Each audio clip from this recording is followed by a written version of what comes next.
Hello guys, thanks for watching my video। आज एक बहुत ही महत्वपूर्ण मुद्दे पर चर्चा होगी और उस मुद्दे से कंसर्न हम सब का है, हमारा भी, आपका भी, सबका है, पूरे देश का है, पूरे समाज का है।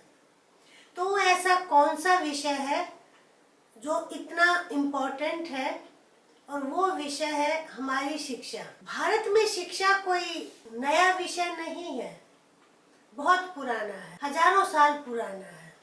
एक ब्रिटिश लेखक F.W. थॉमस ने अपनी बुक में लिखा है कि संसार में सबसे ज्यादा सीखने और ज्ञान अर्जित करने का शौक भारतीयों में है। वैदिक काल से लेकर और आधुनिक बंगाल के कवियों और दार्शनिकों तक शिक्षा की जो धारा है भारत में, वो अविरल बह रही है। मॉडर्न एजुकेशन सिस्टम हमें किससे विरासत में मिली है? ब्रिटिशर से। इससे पहले कि हम राष्ट्रीय शिक्षा नीति 20 पर चर्चा करें, थोड़ा सा हम इतिहास पर भी नजर डाल लें कि हम आधुनिक शिक्षा में कहां से चले और अब कहां तक पहुंचे हैं, तो इससे समझने में इजी रहेगा। अगर हम आधुनिक शिक्षा की बात करें, मॉडर्न एजुकेशन की बात करें, तो उसकी शुरुआत हम 1781 से मान सकते हैं। आपको पता है कि ईस्ट इंडिया कंपनी भारत में व्यापार करने आई थी, तो 30-40 साल उसने कोई खास ध्यान नहीं दिया इस विषय पर।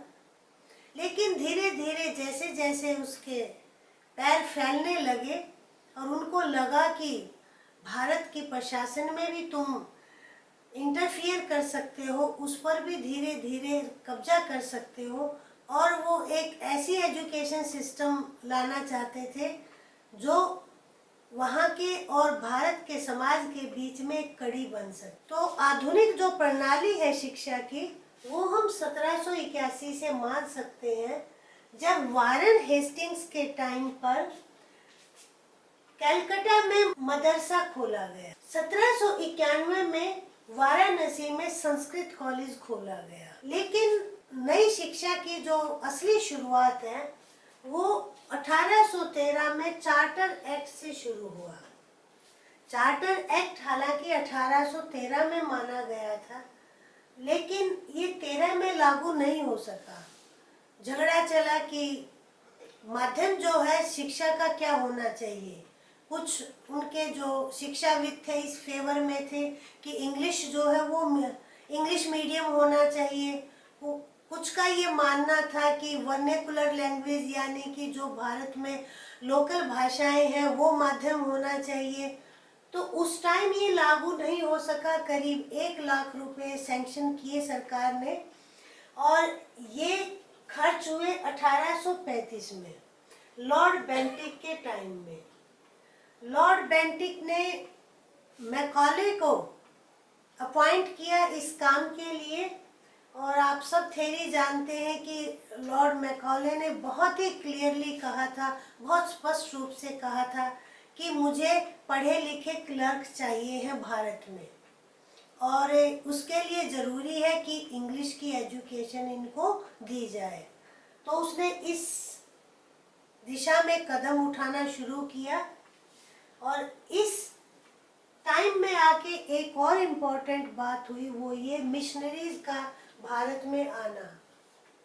अभी तक मिशनरीज छुपे ढंग से काम करते थे, इधर उधर आए, उन्होंने जो है वो ईसाई धर्म का प्रचार करना शुरू किया।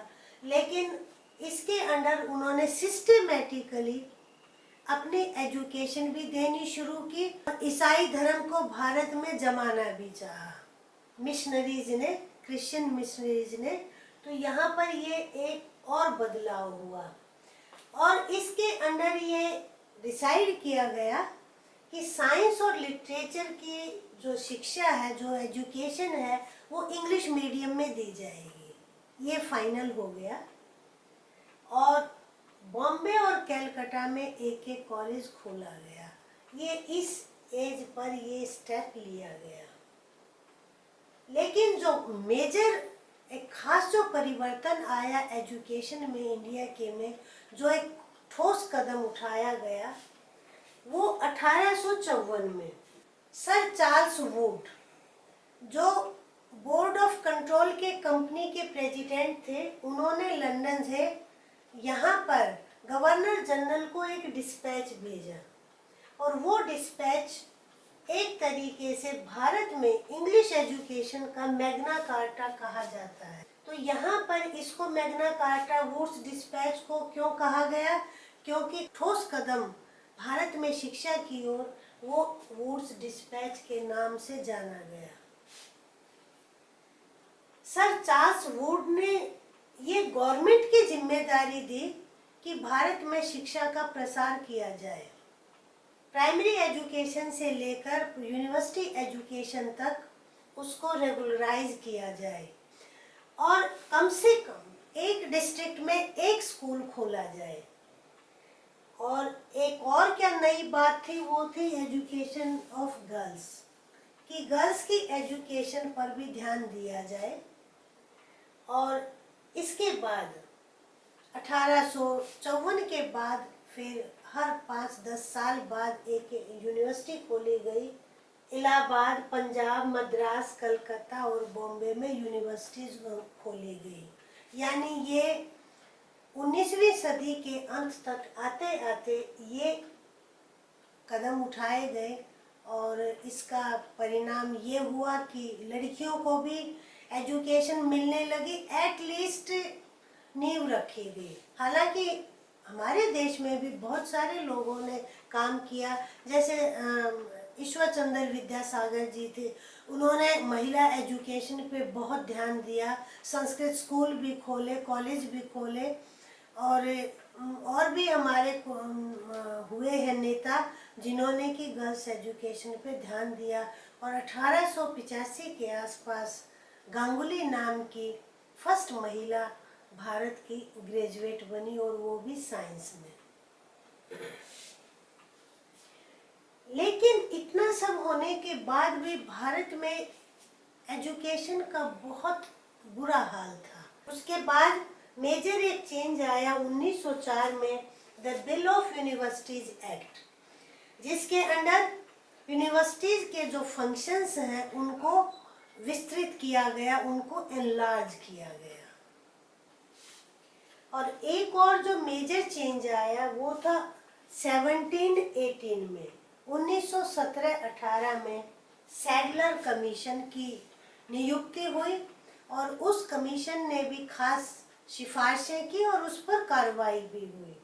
उसकी जो 2 नई सिफारिश थी वो ये थी, फीमेल एजुकेशन, यानी कि गर्ल्स एजुकेशन को और ज़्यादा मजबूत किया जाए, स्ट्रेंथन किया जाए, टीचर ट्रेनिंग और वोकेशनल ट्रेनिंग पर भी उन्होंने बहुत बल दिया। इसके बाद नई यूनिवर्सिटीज खोली गई, दिल्ली, आगरा, मैसूर, बंगाल में। इसकी सिफारिश सैडलर कमीशन की सिफारिशों के बाद ये यूनिवर्सिटीज खोली गई। तो ये तो थे मेजर माइलस्टोन ब्रिटिश इंडिया में, यानी 1947 से पहले। अब हम संक्षेप में वो भी बात कर लें कि 1947 से लेकर और 2020 से पहले मेजर स्टेप और कौन कौन से एक्ट और कमीशन हुए जिन्होंने शिक्षा के प्रसार और विकास में बहुत अपनी अहम भूमिका निभाई है। आज़ादी के बाद राधा कृष्णन कमीशन का गठन किया गया, कोठारी कमीशन का गठन किया गया और नेशनल एजुकेशन पॉलिसीज बनी। इन तीनों ने बहुत महत्वपूर्ण भूमिका निभाई है भारत में शिक्षा के प्रसार के लिए। और 1956 में और 1956 में यूनिवर्सिटी ग्रांट कमीशन यूजीसी का गठन हुआ और आज जो उच्च शिक्षा है 1956 से लेकर आज तक हायर एजुकेशन वो यूजीसी के अंडर ही चलती है और यही जो बॉडी है एपेक्स बॉडी है, टॉप पर यही बॉडी है और यही जिम्मेदार है हायर एजुकेशन के लिए यूनिवर्सिटी ग्रांट कमीशन। एमएचआरडी मानव संसाधन विकास मंत्रालय की 2017-18 की रिपोर्ट के अनुसार इस टाइम भारत में 903 यूनिवर्सिटी हैं, 3,905 कॉलेजेस हैं और करीब 3 लाख स्कूल हैं, जो कि चीन से 3 गुना ज्यादा है। ऐसा नहीं, शिक्षा का बहुत प्रसार हुआ है और बहुत बड़ा ढांचा है हिंदुस्तान में। साक्षरता रेट भी हमारी बहुत बड़ी है, ऐसा नहीं है, मेल की भी फीमेल की भी। अभी मैंने बताया आपको कि हमारे जो स्कूल्स और एनरोलमेंट है करीब चीन से 3 गुना ज़्यादा है। लेकिन अगर हम नासकॉम की रिपोर्ट को देखें, national association of software and service company, उसकी रिपोर्ट के अकॉर्डिंग हमारे देश में केवल 25%